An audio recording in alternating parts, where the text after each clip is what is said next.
guerra. E o presidente Lula orienta o chanceler Celso Amorim antes de ir à missão nas eleições da Venezuela. Rani? Exato, viu? Apesar do recuo do TSE, como a gente mostrou ontem, né, Celso Amorim, também a gente já tinha falado que ele iria ontem, né? Mas ainda hoje, Ari, acredita que havia dúvida por aqui no Palácio do Planalto? Isso porque o presidente Lula fez questão de encontrar pessoalmente com o seu assessor para assuntos internacionais, ex-chanceler Celso Amorim, para orientá-lo sobre a missão diplomática e política que ele deve fazer na Venezuela. Inclusive, a gente tem um trecho, agora há pouco, do presidente, quando chegou aqui nessa solenidade do PAC, confirmando o embarque de Celso Amorim. Vamos escutar e já eu complemento. Vamos escutar. Por que o povo pode ser vítima dessa pequenez política do comportamento de um governante? Então, se eu deixar a presidência e a sociedade tiver essa compreensão de que o critério para eleger um presidente da República é saber se o presidente é civilizado ou não, se ele gosta de diálogo ou não, se ele aceita a diversidade ou não, porque senão vão brigar pela monarquia e indicar o imperador para governar o país.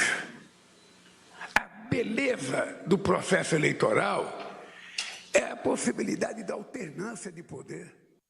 Vamos de volta aqui. Ranieri, Ari, pois não, Rani, não era esse o vídeo. Sim. Era um outro, que assim que ele estava chegando aqui, mas não tem problema. Tem aí as imagens, pode botar, mas eu posso narrar aqui o que aconteceu. Faça, assim que ele estava chegando, para você fazer o resumo. Assim que ele estava chegando aqui, a solenidade, a gente ficou questionando, presidente Lula, e a Venezuela? E aí ele confirmou, às 14 horas, ou seja, agora, já, Celso Amorim embarca para a Venezuela. Ou seja, Lula, aqui nos bastidores, a gente confirmou, orientou pessoalmente Celso Amorim que ele deve observar. Claro, ele não vai como observador, ele não vai produzir nenhum relatório, mas ele deve observar como um ser político, um enviado do Brasil, que no ano passado restabeleceu as relações diplomáticas com a Venezuela, restabeleceu a embaixada da Venezuela aqui no Brasil, mas que está atento, porque o aceno de Lula é a democracia. Inclusive, lá na Venezuela, os representantes da Maria Corina Machado, do Edmundo Gonzalez, já procuraram um espaço na agenda de Celso Amorim, mas o ex-chanceler, não respondeu. Por quê? Porque nesse momento ele vai, ficar ali observando, mas sim quer fazer acenos concretos à democracia. E se por acaso, no domingo, de fato, a oposição vier a ganhar essa eleição, tanto que Celso Amorim não tem data para retorno, aí sim o governo quer começar a estabelecer. Com quem ganhar as eleições, o governo quer começar a estabelecer uma ponte. Inclusive, Edmundo Gonzalez comentou a desistência dos técnicos do TSE serem enviados para a Venezuela. Ele lamentou e disse que essa foi uma decisão preocupante, ou seja, analisou como uma decisão errada. Aí a gente tem, inclusive, imagens que eu consegui exclusivas lá da Venezuela, de como estava o clima por lá no último dia de campanha nas ruas. Maduro, ele convocou um comício ali enorme de 12 horas, voltou a falar sobre a guerra, ele disse que no domingo será decidido se querem paz ou o fim, da tranquilidade. Ou haverá paz ou se acabará a tranquilidade. E, por outro lado, eu tenho mais imagens do Edmundo Gonzalez e da Maria Corina Machado. Eles estavam entusiasmados, pedindo para a população comparecer. De acordo com minha fonte, que é venezuelana, o clima na cidade é de tensão. Até o músico que fez a música para a campanha do Edmundo Gonzalez foi preso. E em Caracas...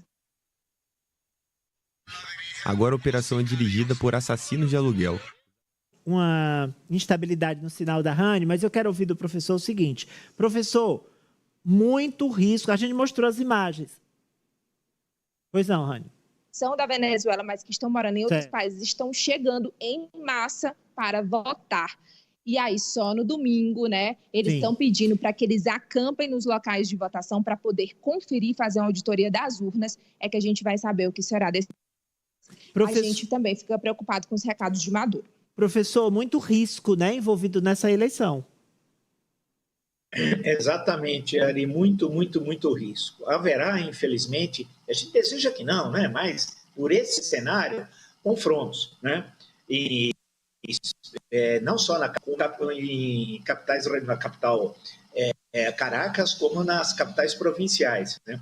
A possibilidade de confronto é muito grande, de fiscalização na hora que estava criando obstáculo para fiscalização na hora da votação, né?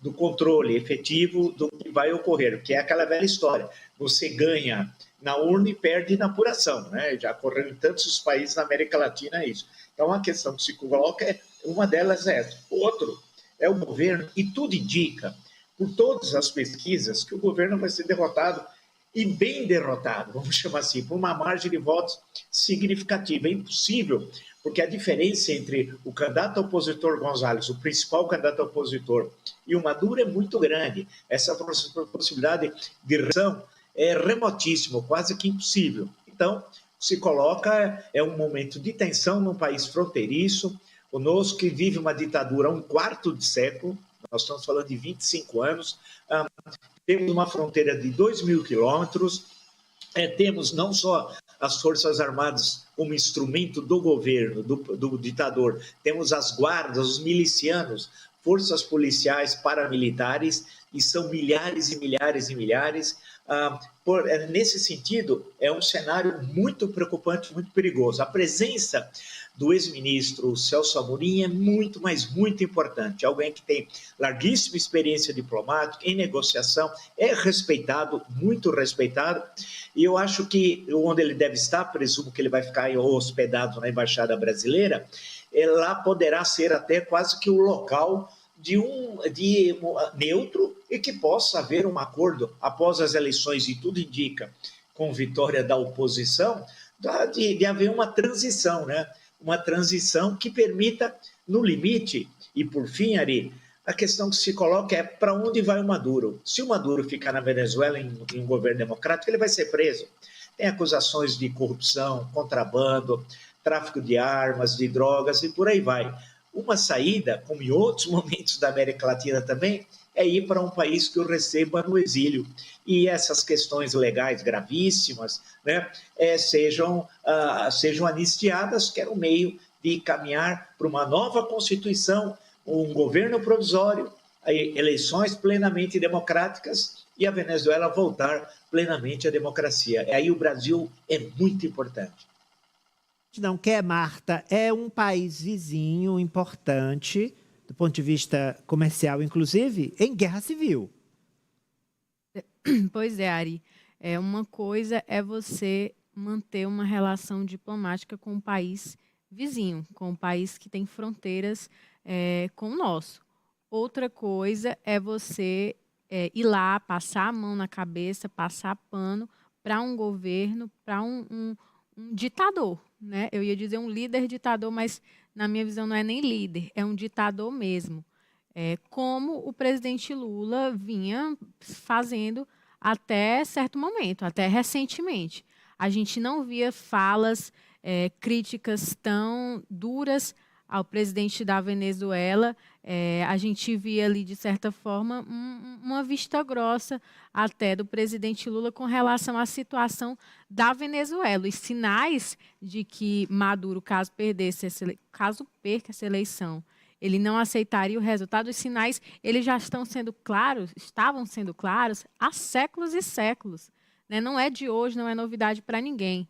E aí, depois que a relação de fato azedou, depois que o presidente resolveu tomar uma posição, que foi inclusive uma fala bem tranquila, bem diplomática, de que era preocupante, se eu não me engano, a fala que ele tinha dado com relação ao banho de sangue, caso ele não ganhasse a eleição. Depois da reação de Maduro com relação a isso, a relação entre os dois parece que, de fato, esfriou, né? Vem esfriando e vem azedando. Então, a política hoje em dia está tão bagunçada que eu acho que fica em segundo plano, nesse caso, inclusive coerência ideológica. Porque a gente está presenciando, a gente está vendo um caso em que o presidente ditador de um país, que é o caso da Venezuela, tem estreitamentos, pensamentos parecidos com o ex-presidente aqui do Brasil, que se diz contrário, que criticava tanto ele. né? Então, é uma coisa que é tão bagunçada, essa sede por É poder. porque, na verdade, ditador de esquerda e ditador de direita é ditador, de qualquer forma, né? Nos dois extremos dos espectros. Marta, obrigado. Vou me despedir de Rani, desejando um excelente final de semana para você. A gente se reencontra na segunda. Rani? Ari, só complementando. Ari, tá Pois me não. escutando? Sim, estamos. Só complementando, porque eu acho importante, né? Porque esse depoimento é de uma pessoa que tá lá. 3 coisinhas para a gente fechar esse assunto. Como vocês falaram, é um comportamento de extremistas, por isso que eles se assemelham. Mas o que mais me estarreceu nesse depoimento é que grupos armados apoiam Maduro e por isso a população tem medo. Muita gente que queria votar no Edmundo Gonzalez disse que não vai votar porque não vai adiantar nada. E o responsável pela comissão eleitoral é do partido de Maduro. Por isso que muita gente, até mesmo lá na Venezuela, está desacreditando, mas mesmo assim as pessoas estão indo às ruas. Mas a gente vai saber no domingo. Tchau, tchau.